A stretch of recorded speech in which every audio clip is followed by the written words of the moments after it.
ఈరోజు మన ముందుకి ఎస్ కళ్యాణ్ దత్ గారు, founder and director of Aspirants JEE NEET and also ఫిజిక్స్లో IIT Delhi alumni and books కూడా రాశారు. అండ్ దాంతోపాటు మన ముందు Vamsikrishna BITS Pilani alumni and faculty and director at Aspirants JEE NEET. అయితే ఈరోజు ఈ ఇద్దరు సార్ని నేను ఎందుకు రిక్వెస్ట్ చేసి రమ్మన్నానంటే, రీసెంట్గా జేఈ మెయిన్స్ మనకి ఫలితాలు వచ్చాయి. మార్క్స్ ఏమో తక్కువ వచ్చాయి, కానీ తక్కువ మార్క్స్ వచ్చాయి కానీ at the same time percentage బాగా వచ్చింది. సో ముందుగా ఊహించినట్టే. అయితే ఏ కాలేజీలో సీట్లు వచ్చేదానికి ఛాన్స్ ఉంది? ఓకే, ఈ జేఈ మీన్స్ పర్సంటేజ్ ఏ కాలేజీలో ఎవరికి సీట్లు వచ్చేదానికి ఛాన్స్ ఉంది. దానితో పాటు అడ్వాన్స్డ్కి ఎలాంటి ప్రణాళిక మనం సిద్ధం చేసుకోవాలి, అండ్ జేఈ మెయిన్స్ స్కోర్ తోటి ఎలాంటి కాలేజెస్కి మనం అప్లై చేయొచ్చు, సో మనం ఎక్కడ మిస్ అవుతున్నాము, ఈ విషయాలన్నీ డిస్కస్ చేయడానికి సో నేను మీ ముందుకి తీసుకొచ్చాను. Sir thank you sir, thank you for accepting. నమస్తే సార్. నమస్తే సార్. సార్ జేఈ మెయిన్స్ ఇప్పుడు చూసుకుంటే పర్సంటేజ్ వచ్చింది, మార్క్స్ తక్కువ వచ్చినా కానీ పర్సంటేజ్ బాగానే వచ్చింది. అంటే దీన్ని మనం ఎలా చూడొచ్చు, ఎలా మనం అప్లై చేసుకోవాలి? అంటే లాస్ట్ ఇయర్ 99% రావడానికి మా స్టూడెంట్సే చూసుకుంటే 200, 190 క్రాస్ అయిన స్టూడెంట్స్కి వచ్చింది యూజువల్లీ 99%. ఓకే, ఈసారి 180 క్రాస్ అయితే 170 క్రాస్ అయిన వాళ్ళు కూడా 99% వచ్చింది. మేజర్గా ఏంటి అంటే ఈసారి రిలేటివ్లీ మాట్లాడితే మ్యాథ్స్ పేపర్స్ ముందు కంటే కొంచెం మోర్ డిఫికల్ట్ వచ్చాయి, ప్రీవియస్ ఇయర్స్ కంటే మోర్ లెందీ కూడా వచ్చాయి. Okay, and we are proud to say actually మా కాలేజ్ నుంచి 6 స్టూడెంట్స్కి అంటే out of 50 students last year బ్యాచ్లో 50 స్టూడెంట్స్లో 6 స్టూడెంట్స్కి 99% క్రాస్ అయింది మ్యాథ్స్లో. ఓకే, ఓవరాల్గా all 3 subjects overall percentile score కూడా 99% పైన మా స్టూడెంట్స్కి 4 వచ్చింది. ఓకే, 98 పైన 10 మందికి వచ్చింది దగ్గర దగ్గర. Okay, out of 50 students. Okay. అంటే ఈసారి ఒకటి ఏంటంటే ప్రీవియస్ ఇయర్స్తో పోలిస్తే question papers more conceptual oriented వచ్చాయి. ఆ రకంగా ఓవరాల్ స్టాండర్డ్ పెరిగిందని చెప్పొచ్చు. సో ఎవరికైతే కాన్సెప్చువల్ స్ట్రెంత్ బాగా ఉందో అలాంటి స్టూడెంట్స్కి వాళ్ళకి మార్క్స్ కొంచెం అటు ఇటు తక్కువ వచ్చినా కూడా వాళ్ళకి మంచి పర్సంటేజ్ స్కోర్స్ వచ్చాయి. మా ఒక స్టూడెంట్ మ్యాథ్స్లో ఓన్లీ 5 క్వశ్చన్సే ఆన్సర్ చేశాడు, కరెక్ట్గా ఆన్సర్ చేశాడు. తనకి మ్యాథ్స్లో ఈ 5 క్వశ్చన్స్కి 92% వచ్చేసింది. ఓకే, సో చేసింది 5 క్వశ్చన్సే పర్ఫెక్ట్గా ఆన్సర్ చేశాడు, కానీ 92% వచ్చింది. 20 marks out of 100. Okay. So ఇక్కడ ఏంటంటే వాళ్ళు అక్యూరసీ మీద ఫోకస్ చేయాలి, కాన్సెప్చువల్ క్లారిటీ ఉండాలి. అంటే ఎన్ని ఎక్కువ చేసామని కాదు, క్వశ్చన్స్ ఎంత పర్ఫెక్ట్గా చేసాము అండ్ అట్లీస్ట్ కొన్ని అటెంప్ట్ చేయగలిగామా, ఆ బేసిస్ మీద పర్సెంటేజ్ ఇచ్చారు. ఓకే సార్, ఇక్కడ మనకి ఎలాంటి కాలేజెస్ వచ్చేదానికి ఛాన్సెస్ ఉన్నాయి? కాలేజెస్ అంటే అండి ఇప్పుడు మనకి జేఈ మెయిన్ ద్వారా మేజర్గా ఎన్ఐటీస్ అండ్ IIITsలోకి అడ్మిషన్ వస్తుంది. నేషనల్ వైడ్ ఈ రోజున 31 ఎన్ఐటీస్ ఉన్నాయి. IIITs చూసుకుంటే గవర్నమెంట్ ఫండెడ్ 25 IIITs ఉన్నాయి, ప్రైవేట్ పార్ట్నర్షిప్తో ఇంకో అంటే ఓవరాల్ 30 IIITs ఉన్నాయి. ఒక జనరల్ కేటగిరీ బాయ్ స్టూడెంట్కి టాప్ టైర్ ఎన్ఐటీ అంటే టాప్ ఎన్ఐటీ కానీ టాప్ IIITలో కానీ సీట్ రావాలంటే యాక్చువల్లీ వాస్తవం 99% పైన రావాలి. అందుకే నేను ఫస్ట్ మేజర్ 99% ఏ రేషియోలో వచ్చిందని. అదే కొంచెం tier 2, tier 3 NIT irrespective of branch ఏదో ఒక ఎన్ఐటీ ఏదో ఒక IIITలో నాకు సీట్ రావాలి అంటే బాయ్ స్టూడెంట్ జనరల్ కేటగిరీ అయితే 98%, 97.5 దాకా కూడా వస్తుంది. అదే గర్ల్స్ గర్ల్స్ స్టూడెంట్ అయితే 97, 96.8 అరౌండ్ కూడా మీకు ఏదో ఒక IIIT ఎన్ఐటీలో సీట్ వచ్చే అవకాశం ఉంటుంది ఇర్రెస్పెక్టివ్ ఆఫ్ బ్రాంచ్. ఇంకా మోర్ ఇక ఈడబ్ల్యూఎస్ కానీ ఇంకా వేరే ఏదైనా రిజర్వేషన్ ఉంటే కేటగిరీ ఉంటే డెఫినెట్గా ఇంకా తక్కువ పర్సంటేజ్ కోర్సు కూడా మనకి సీట్ వస్తుంది. ఓకే సార్, ఇప్పుడు మీరు ఐఐటి ఢిల్లీ ఎలిమిని, సో ఇప్పుడు ఐఐటీస్ ఇప్పుడు సిచ్యువేషన్ ఎలాగుంది? సీట్లు ఏమన్నా తక్కువ ఉన్నాయా, ఎక్కువ ఉన్నాయా? ఇప్పుడు లైఫ్ ఎలాగుంది? యాక్చువల్గా నేను రాసినప్పుడు 6 ఐఐటీసే ఉండేవి. ఓకే, ముందు 5 ఉండేవి, తర్వాత గౌహతి ఇంట్రడ్యూస్ చేశారు. ఇప్పుడు 23 ఐఐటీలు ఉన్నాయి. సో సీట్లు ఏంటంటే చాలా పెరిగాయి, చాలా స్కోప్ ఉంది. 20,000 ర్యాంక్, 23, 24,000 ర్యాంక్ వరకు కూడా మీకు ఐఐటీలో అడ్మిషన్ వచ్చే ఛాన్స్ ఉంది. లాస్ట్ ఇయర్ మా ఒక స్టూడెంట్ గాయత్రికి 20,000+ ర్యాంక్ వచ్చింది. ఐఐటి తిరుపతిలో she has taken admission. So చాలా స్కోప్ ఉంది. అండ్ ఐఐటీస్ అన్నింటిలో లైఫ్ ఎక్స్ట్రాడినరీగా ఉంటుంది, చాలా స్కోప్ ఉంటుంది మొత్తం పర్సనాలిటీ డెవలప్మెంట్కి. ఓన్లీ అకాడమిక్సే కాకుండా చాలా అదర్ ఏరియాస్ ఉంటాయి వాళ్ళు ఎక్స్ప్లోర్ చేయడానికి. సో ఆ పరంగా it is worth it. Sir ఇప్పుడు చూసుకుంటే ఐఐటీస్లో జనరల్గా ఏంటి అంటే ఒక మిత్తో మరి రియల్ మీరు చెప్పాలి, బాయ్స్కే ఎక్కువ ర్యాంక్స్ వస్తున్నాయి, ఎక్కువ సీట్స్ వస్తున్నాయి అనేది ఈ మధ్య కాలంలో నేను కూడా వింటున్నాను. సో అది ఎంతవరకు నిజం? ఇది అవుట్ రైట్గా కరెక్ట్ కాదండి. ఇది ఒక మిత్ అని చెప్పచ్చు. ఓకే. చాలాసార్లు ఏమవుతుందంటే ఎక్కువ మంది అబ్బాయిల రిజల్ట్స్ చూస్తుంటారు, అమ్మాయిల రిజల్ట్స్ చూడరు. అమ్మాయిలకి ఒక ఎక్స్ట్రా 20% సీట్స్ అలొకేట్ చేశారు అండ్ రేషియో పెంచడానికి చాలా కృషి చేశారు. అండ్ చాలామంది అమ్మాయిలు ఈ మధ్యలో ఐఐటీస్ చేరుతున్నారు కూడా. సో ఇక్కడ మనం ఏంటంటే వీళ్ళని మోటివేట్ చేయాలి, అమ్మాయిల్ని ఐఐటి అడ్వాన్స్డ్ పరీక్షకి రాయడానికి మనం మోటివేట్ చేస్తే వాళ్ళు ఈజీగా ఐఐటి అడ్వాన్స్డ్ క్రాక్ చేయగలుగుతారు. అండ్ చాలా స్కోప్ ఉంది వాటికి. ఓకే సార్, రీసెంట్ డేస్లో మనం చూసుకుంటే నేను ఆన్ యావరేజ్ అరౌండ్ హైదరాబాద్ కానీ లేకపోతే ఏపీ అండ్ 2 తెలుగు స్టేట్స్లో ఫీజు దాదాపు 2 నుంచి 2.5 లక్షల వరకు ఉంది. ఇది చాలా కాలేజీలు చాలా సర్వసాధారణం అయిపోయింది. 2.5 లక్షలు అంటే కొన్ని కాలేజెస్లో డే స్కాలర్కే ఉంది 2 లక్షలు 2.5 లక్షలు విత్ హాస్టల్ కాకుండా. అవును, డే స్కాలర్కే ఉంది. సో ఇది అంటే ఎంతవరకు కరెక్ట్? సో అంత పెట్టి చదవడం కరెక్టేనా? అంటే మీరు పేరెంట్స్ ఎవరైనా కానీ మీరు ఏ కాలేజీకైనా వెళ్ళినప్పుడు దాన్ని చూసేటప్పుడు జడ్జి చేసే ముందు అక్కడ వాళ్ళ ఫీజు కనుక్కోండి. అంటే జస్ట్ ఆ కాలేజ్ పాష్ బిల్డింగ్, పాష్ లుక్స్ కాకుండా అక్కడ టీచర్స్ ఎవరున్నారు, 2 years వాళ్ళు సేమ్ ఫ్యాకల్టీ ఉంటారా, అండ్ వాళ్ళ క్వాలిఫికేషన్ ఏంటి, వాళ్ళ ఎక్స్పీరియన్స్ ఏంటి, అండ్ ఆ పర్టికులర్ బ్రాంచ్ నుంచి వాళ్ళు ఇప్పుడు ఈ ఇయర్ రిజల్ట్ వచ్చింది, ఈ ఇయర్ కానీ ప్రీవియస్ ఇయర్ కానీ ఎంతమంది స్టూడెంట్స్ నుంచి ఎంత రిజల్ట్, ఏం పర్సంటైల్ స్కోర్స్ వచ్చాయి, ఏం రిజల్ట్ ప్రొడ్యూస్ చేశారు అనేది చూడండి. ఆ రకంగా కంపేర్ చేస్తే I'm really proud to say, as I already said, మా హైదరాబాద్లో one of the best result మాకు వచ్చింది అని చెప్పొచ్చు. మేము ఛార్జ్ చేసే ఫీజు చాలా రీజనబుల్ ఫీజుకి మేము ఫండమెంటల్స్ నుంచి, అంటే మా దగ్గరకు వచ్చే స్టూడెంట్స్ పేరెంట్స్ మా మీద నమ్మకంతో వచ్చిన వాళ్ళని మేము జాయిన్ చేసుకుంటాం. అంటే ఏదో టాపర్స్ని ఎక్కడి నుంచో స్కూల్స్ నుంచి టాపర్స్ని వెతుక్కుని వచ్చి ఫిల్టర్ చేసి సెక్షన్స్ చేసి టాప్ సెక్షన్ నుంచి ర్యాంక్ అలా కాదు. మాకు ఒకటే బ్రాంచ్ ఉంది, అందులో మేము హార్డ్లీ 1 or 2 సెక్షన్స్ రన్ చేస్తాము. ఆ ఉన్న లిమిటెడ్ స్ట్రెంత్ నుంచి మేము ఈ రిజల్ట్ ప్రొడ్యూస్ చేయగలుగుతున్నాం. అంటే వచ్చిన ప్రతి స్టూడెంట్కి చివరి స్టూడెంట్ వరకు మా బెస్ట్ ఇచ్చి ఫండమెంటల్స్ నుంచి బేసిక్స్ నుంచి వాళ్ళ కాన్సెప్చువల్ క్లారిటీ ఉండే విధంగా వాళ్ళని ట్రైన్ చేసి చివరి వరకు వాళ్ళని హ్యాండ్ హోల్డ్ చేయడం వల్ల మాకు ఈ రిజల్ట్ మేము ప్రొడ్యూస్ చేయగలుగుతున్నాము. అంటే ఆల్మోస్ట్ ఎవ్రీ ఇయర్ కన్సిస్టెంట్గా ఈ ఇయర్తో పాటు రఫ్లీ 1 in 4 students, at least 1 in 4 students top premier institutes, IITs కాకపోతే ఎన్ఐటీస్ కానీ IIITs కానీ బిట్స్ లాంటి ఐజర్ ఇలాంటి ప్రీమియర్ ఇన్స్టిట్యూట్స్కి వెళ్ళే విధంగా మేము సక్సెస్ రేషియో మేము సాధించగలుగుతున్నామంటే అది దానివల్లనే చెప్పొచ్చు. సార్ ఇక్కడ ఇంకో పాయింట్ ఏంటంటే ఇప్పుడు మా దగ్గర ఉండే ఫ్యాకల్టీ, నేను ఐఐటి ఢిల్లీ ఫిజిక్స్, అలాగే వంశీ గారు మ్యాథమెటిక్స్ బిట్స్ పిలాని అలమ్ని, అలాగే కెమిస్ట్రీకి వచ్చేసి శరత్ చంద్ర ఫ్రమ్ ఐఐటి బాంబే, తర్వాత పవన్ కుమార్ ఫ్రమ్ ఐఐటి చెన్నై, ఇంకా విశ్వనాథన్ గారు ఉన్నారు, ఆయనకి ఆల్మోస్ట్ 40-45 years ఎక్స్పీరియన్స్ ఉంది ఈ జేఈ ఫీల్డ్లో. సో ఇలాంటి టీము నేనంటాను హైదరాబాద్లో వేరే ఇన్స్టిట్యూట్స్లో ఇలాంటి టీం ఉండడం చాలా కష్టం, చాలా అరుదు. అండ్ ఒకవేళ ఉన్న వాళ్ళ ఫీ స్ట్రక్చర్స్ ఎగ్జార్బిటెంట్లీ హై ఉంటాయి. సో మేమేంటంటే ఒక మిడిల్ క్లాస్ పర్సన్ని దృష్టిలో పెట్టుకొని టాప్ క్వాలిటీ ఎడ్యుకేషన్ ఇవ్వాలని చెప్పి అనే ఉద్దేశ్యంతో లిమిటెడ్ స్ట్రెంగ్త్ తోటి మంచి ఫ్యాకల్టీ తోటి కంపీటెంట్ ఫీస్ స్ట్రక్చర్తో మేము దిగాము ఈ రంగంలోకి. సో మా ఫీ స్ట్రక్చర్ చాలా reasonable compare to others. And చాలా చోట్ల హై ఫీస్ ఛార్జ్ చేస్తున్నారు, నేను దానికి అంగీకరించాను. ఓకే సార్, ఇప్పుడు ప్రజెంట్ అవుట్ ఆఫ్ ఎంతమందిని మీరు అంటే ఎవ్రీ ఇయర్ ఎంతమందిని తీసుకుంటున్నారు? సో ఎంతమంది అవుట్ ఆఫ్ దట్ ర్యాంక్స్ అంటే వస్తున్నాయి, అంటే సీట్స్ వస్తున్నాయి మంచి కాలేజెస్లో? మంచి ప్రశ్న అండి. ఇక్కడ ఏంటంటే మేము రఫ్లీ 45 to 50 మెంబర్స్ని తీసుకుంటున్నాం మొన్నటి వరకు. ఈ ఇయర్ మేము 2 batches చేద్దామనే ప్లాన్ ఉంది, సేమ్ ఫ్యాకల్టీ.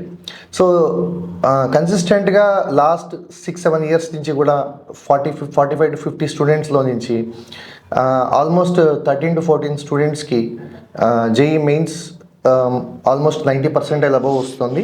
అండ్ వాళ్ళందరూ ఐఐటి అడ్వాన్స్డ్ క్వాలిఫై అవుతున్నారు. ఒక్కోసారి 92% above, 90% above, depending on the cut off.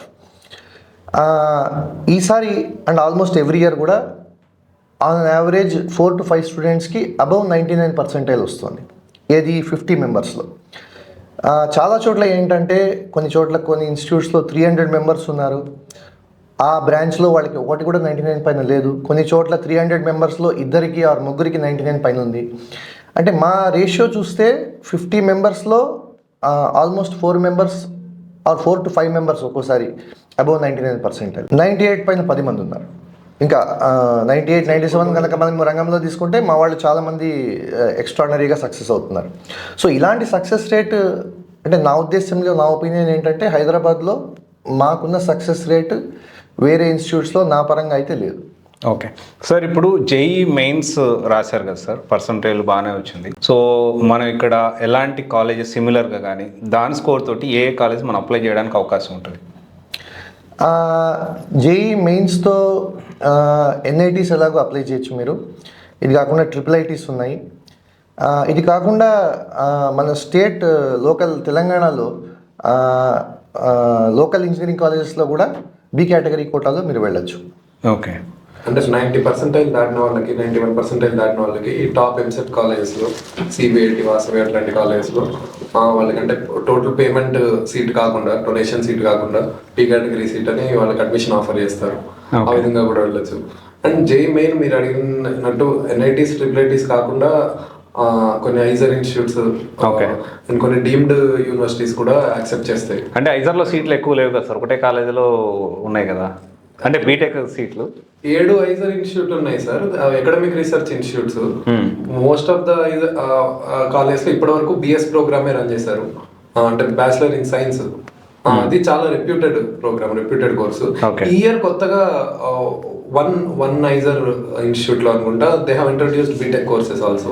Okay, already ఉన్నదాన్ని కాకుండా ఇంకా 2 IISER program, I'm not quite sure, ఒకసారి చెక్ చేయాలి, బట్ 2 ఐజర్ ఇన్స్టిట్యూట్స్ లో ఇంజనీరింగ్ ప్రోగ్రామ్స్ కూడా ఇంట్రడ్యూస్ చేశారు. ఇంకోటి ఏంటండి అండి, ఇక్కడ చిన్న పాయింట్ యాడ్ చేస్తాను. మా స్టూడెంట్స్ని మేము జస్ట్ జేఈ మెయిన్స్ అడ్వాన్స్డ్ అనే కాకుండా ఇంకా చాలా ఇతర ఎగ్జామ్స్ ఉన్నాయి. ఓకే, చెన్నై మ్యాథమెటికల్ ఇన్స్టిట్యూట్ ఉంది, ఓకే, ఐఎస్ఐ ఉంది కోల్కతా. సో వీటికి కూడా మేము ట్రైన్ చేస్తుంటాం అనమాట. ఓకే, ఇది కాకుండా ప్రైవేట్ ఇంజనీరింగ్ కాలేజెస్ ఎలాగో ఉన్నాయి, విట్ ఉంది, తర్వాత అమృత ఉంది, SRM ఉంది, ఇవన్నీ రాస్తారు. కానీ మేము స్పెషల్గా మా మ్యాథమెటిక్స్ డిపార్ట్మెంట్ వంశీ గారు కానీ, విశ్వనాథన్ గారు కానీ, ISI and Chennai mathematical institute వీటికి ఎక్కువ ఫోకస్ ఇస్తాం. ఓకే, అండ్ మేము ఎంకరేజ్ కూడా చేస్తాం పిల్లల్ని దానిలో జాయిన్ అవ్వడానికి. ఓకే సార్, ఇంకోటి ఇప్పుడు రీసెంట్గా ఏఐ కంటే కూడా ఈ ఫిజిక్స్కే ఇంపార్టెంట్, క్వాంటమ్ కంప్యూటింగ్ వస్తుంది, ఫిజిక్స్ కూడా ఇంపార్టెన్స్ పెరుగుతుంది, నైజర్లో ఈ సైన్స్ అని కూడా వాటికి కూడా వాల్యూ పెరుగుతుంది అంటున్నారు. అంటే ఏ కోర్స్ తీసుకుంటే బెటర్ అంటారు అంటే వీటిలో? అంటే చాలా మంచి ప్రశ్న అండి. గోయింగ్ ఫర్దర్ ఈ ఏఐ రావడం వల్ల చాలామంది ఏం ప్రెడిక్ట్ చేస్తున్నారంటే మళ్ళీ ఫండమెంటల్ సైన్సెస్కి చాలా స్కోప్ ఉంటుంది. అందులోనూ ఫిజిక్స్, కెమిస్ట్రీ ఇలాంటి సబ్జెక్ట్స్కి, పర్టికులర్గా ఫిజిక్స్. అండ్ ఫిజిక్స్లో మళ్ళీ చాలా ఫీల్డ్స్ ఉన్నాయి. సో దానిలో రీసెర్చ్ సైడ్ వెళ్ళి దానిలో నాలెడ్జ్ పెంచుకున్న వాళ్ళకి స్కోప్ ఎక్కువ ఉంటుంది. ఏఐని ట్రైన్ చేయడానికి కానీ దానిలో ఇంకా పరిశోధన ఎక్కువ చేయడానికి కానీ స్కోప్ ఉంటుంది అని చెప్పి. సో సైన్స్ ప్రోగ్రామ్స్ నైజర్లో తప్పకుండా చేరాలి. IISc Bangalore very reputed institute, reputed than IITs అంటాను నేను. ఐఐటీస్ 23 ఉన్నాయి కానీ ఐఐసి బెంగళూరు ఒకటే ఉంది. ఎవరన్నా నేను ఐఐటీలో చేశానంటే ఏ ఐఐటి అని అడుగుతారు, ఐఐసి బెంగళూరులో చేస్తే ఏ ఐఐసి బెంగళూరు అని అడగలేరు. And world 18th rank almost, చాలా టాప్ ప్రీమియర్ ఇన్స్టిట్యూట్. సో అక్కడ కూడా ఈ ఫండమెంటల్ సైన్సెస్కి ఎక్కువ స్కోప్ ఇస్తారు. సో నేను నా పిల్లల్ని ఇక్కడ ఇయర్ కొత్తగా ఐఐసి బెంగళూరులో BTech program mechanical and S. So అక్కడ అడిషనల్ గా సీట్స్ కూడా యాడ్ అయ్యాయి. అడ్వాన్స్ ద్వారా అడ్మిషన్ ఇస్తున్నారు వాళ్ళు. Year mechanical, aerospace, math and computing already ఉంది. ఈ బ్రాంచెస్ యాడ్ చేశారు అక్కడ. అంటే ఈ సైన్స్ ప్రోగ్రామ్స్ తో పాటు బీటెక్ ప్రోగ్రామ్స్ ఐఐఎస్సీలో కూడా యాడ్ చేశారు. ఇది మా last year student Rishikesh IISc Bengaluru తీసుకున్నాడు, 585 ర్యాంక్. తను మాకు ఇన్పుట్స్ ఇచ్చారనమాట, ఇన్ఫర్మేషన్. సో తప్పకుండా చేరాలండి. ఈ ఫండమెంటల్ సైన్సెస్ మీద గ్రిప్ మనం కోల్పోతున్నాము. అందరూ సాఫ్ట్వేర్ ఏఐ అంటున్నారు, కానీ future lies in fundamental sciences. Okay sir ఇప్పుడు జనరల్గా బిట్స్లో సీట్ అనేది కొనడం అనేది అంటే డొనేషన్ కట్టి జాయిన్ చేయించడం ఉండదు కదా, ఉండదు. మేనేజ్మెంట్ కూడా. ఉండదు. సో అంటే కొంతమంది దీని గురించి కూడా డిస్కషన్ చేస్తా ఉన్నారు, బిట్స్ మేము డబ్బులు దుబాయ్లో చేపిస్తాము ఇక్కడ దుబాయ్ బ్రాంచ్ ఒకటి, అది కూడా డబ్బులు ఇచ్చి కొనడం ఏమి ఉండదు, బిట్సాట్ స్కోర్ ద్వారానే అడ్మిషన్ తీసుకుంటారు. ఒక ఫీజు చాలా ఎక్స్ట్రీమ్లీ హై ఉంటుంది. ఓకే. దినామ్స్ దుబాయ్ కరెన్సీలో ఉంటుంది, అండ్ అక్కడికి పంపి అక్కడ ఎక్స్పెన్సెస్ అన్నీ ఎక్కువ ఉంటాయి కాబట్టి అది ఎక్కువ మంది ఎఫర్ట్ చేయలేరు, చాలా తక్కువ మంది ఎఫర్ట్ చేయగలుగుతారు. సో అక్కడ మేబీ కొంచెం మెరిట్ డైల్యూట్ అయినా కూడా సీట్ తీసుకోవచ్చు. బట్ బిట్స్ పిలాని, హైదరాబాద్, గోవా ఈ క్యాంపస్లో బిట్సాట్ ద్వారానే ఇప్పటికి సీట్, అండ్ దాంట్లో డొనేషన్ ఏం లేదండి. ఫీజు రేట్ కంపేర్ గవర్నమెంట్ కాలేజ్తో పోల్చుకుంటే బిట్స్ ఫీజు ఎక్కువ. బిట్స్ ప్రిపేర్ అయ్యేటప్పుడు జేఈ మెయిన్స్కి సపరేట్గా బిట్స్కి సపరేట్గా ప్రిపేర్ అవ్వాలా, రెండు కలిపి ప్రిపేర్ అవ్వచ్చు? అంటే మీరు ఆల్రెడీ రాసి బిట్స్ ఇలాని ఎలిమినే కాబట్టి అడుగుతున్నాను సార్. అంటే నేను నా ఇంటర్మీడియట్లో నేను రాసినప్పుడు అసలు బిట్సాట్కి నేను స్పెషల్గా ఏమీ ప్రిపేర్ అవ్వలేదండి. బట్ యాక్చువల్లీ ప్రిపరేషన్ అంటే ఎంసెట్కి అయినా బిట్సాట్కి అయినా, జేఈ మెయిన్ అయినా జేఈ అడ్వాన్స్డ్ అయినా ఒకటే సబ్జెక్ట్స్, అవే సిలబస్. అంటే నేనేం చెప్తాను అంటే స్టూడెంట్ ఫండమెంటల్స్ నుంచి స్టార్ట్ చేసి, ఎన్సీఆర్టీ టెక్స్ట్ బుక్స్ నుంచి స్టార్ట్ చేసి, మ్యాథ్స్ అయితే మన తెలుగు అకాడమీ బుక్స్ చాలా మంచి బుక్స్, కెమిస్ట్రీలో ఎన్సీఆర్టీ టెక్స్ట్ బుక్ లెవెల్ నుంచి స్టార్ట్ చేసి సబ్జెక్ట్ కాన్సెప్చువల్ క్లారిటీ తోటి థరోగా నేర్చుకుంటే అన్ని ఎగ్జామ్స్కి అదే ప్రిపరేషన్ హెల్ప్ అవుతుంది. బిట్సాట్కి స్పెసిఫిక్గా ఏం చేయొచ్చు అంటే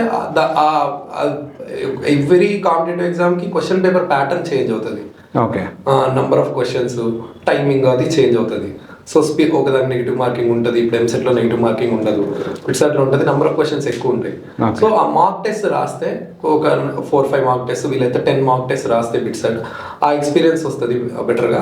ఆ క్వశ్చన్ పేపర్ని, ఆ ఎగ్జామ్ని బెటర్ స్ట్రాటజీ తోటి వాళ్ళు ఫేస్ చేయగలుగుతారు. ఇక్కడ ఒక పాయింట్ యాడ్ చేస్తానండి, బిట్సాట్కి రీజనింగ్ ఒక సెక్షన్ ఉంది, దానికి మేము స్పెసిఫిక్గా ట్రైనింగ్ ఇస్తాం మళ్ళీ. ఓకే.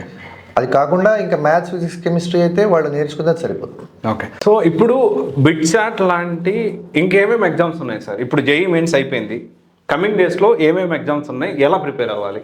ఒకటి జేఈ అడ్వాన్స్ మీద స్పెసిఫిక్గా ఫోకస్ చేయమని చెప్తాను. Usually last year 93% cut off ఉండేది జనరల్ కేటగిరీ. జేఈ మెయిన్స్ 93% దాటితే జేఈ అడ్వాన్స్ రాయడానికి ఎలిజిబిలిటీ.